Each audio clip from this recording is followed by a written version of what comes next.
l'État agit lorsqu'il applique une décision de justice. Donc, il s'agit d'opérations de construction illégale. Donc là, c'est une construction dans un espace privé, mais c'est aussi des constructions sur le domaine public maritime. Donc là aussi, il y a eu plusieurs des décisions de justice qui ont été prises il y a quelques années et qui obligent les exploitants à démolir leurs installations. Alors, il y a eu 2 cas dans le département qui ont été faits de manière volontaire, enfin 2 cas, l'un à Solaro, où c'est le Crocodile Bar, l'exploitant du Crocodile Bar, a de lui-même démoli l'exploitation qu'il avait sur le domaine public maritime, puisqu'il était là aussi engagé dans un processus juridique qui le condamnait à le faire. Et il y a eu donc dans le Cap Corse, à Brando, chez Auguste. Alors là, c'est vrai que la tempête Adrien a accéléré, je dirais, la démolition, mais le propriétaire s'était déjà engagé à démolir son exploitation, ce qui a été fait. Donc on a 2 démolitions volontaires. Ensuite, on a sur le littoral, et notamment, je dirais, à Calvi, à l'Île-Rousse, où là, nous sommes dans des concessions. Nous étions dans des concessions. Les 2 communes avaient une concession qui permettait aux exploitations d'exercer tout à fait légalement leur commerce. Cette concession est venue à échéance en 2015. Donc l'occupation était dès lors illégale. Ce qui a été fait par mon prédécesseur, et ce qui continue à être fait, c'est d'engager un processus de renouvellement de la concession, qui permet, au regard de la loi, une occupation du littoral, mais sous certaines conditions. Donc pour permettre aux exploitants à la fois de démolir leurs installations et de pouvoir se réinstaller avec ce qu'on appelle du démontable-remontable, on a signé un protocole. Avec un délai. Un protocole avec un délai qui s'achève au 31 décembre 2018. Ce protocole a été négocié et signé par toutes les parties prenantes, par l'État, par les maires des communes et par les exploitants. Ce qui veut dire qu'à partir d'aujourd'hui, on est en 2019, cours de l'astreinte. Alors, à partir de 2019, on va entrer dans un processus, je dirais, d'exécution, on peut dire d'exécution forcée. Il peut y avoir des astreintes il y aura des astreintes qui peuvent être infligées. Alors, ce que je souligne, c'est là aussi, les choses ont avancé, puisque sur Calvi, nous avons un exploitant qui a démoli son établissement et qui va réinstaller une exploitation avec ce qu'on appelle du démontable-remontable, qui est en fait autorisé par ce qu'on appelle le décret plage. Donc, je sais qu'il y a d'autres exploitants qui ont l'intention de faire la même chose.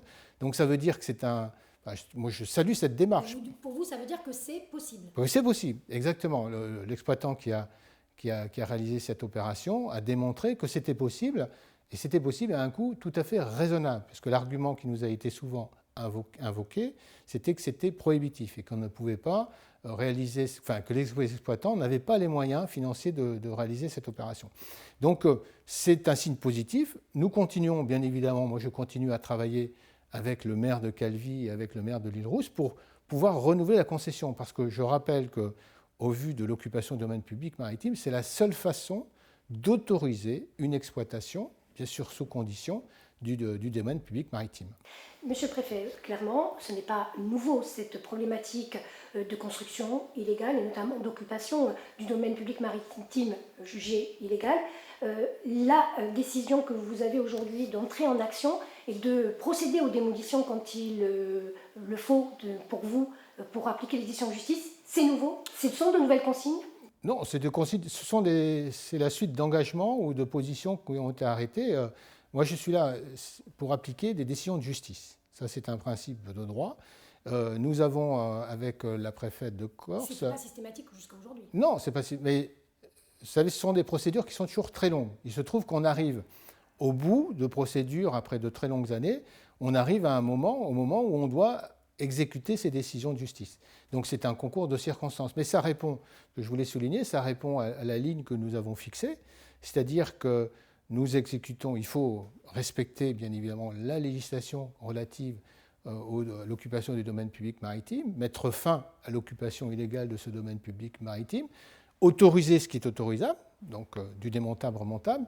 Donc c'est aussi une discussion qui s'est installée, vous voyez, chez nous depuis plusieurs années avec les exploitants, avec les maires, pour rendre possible cette exploitation et faire en sorte qu'elle respecte la loi. Ce travail est engagé dans les 2 départements, donc à la fois en Corse du Sud et ici en Haute-Corse. Et nous avons toujours indiqué que nous exécutions, parce que nous sommes obligés de le faire. C'est un devoir, le préfet a le devoir d'exécuter les décisions de justice. Brièvement, combien de procédures sont concernées?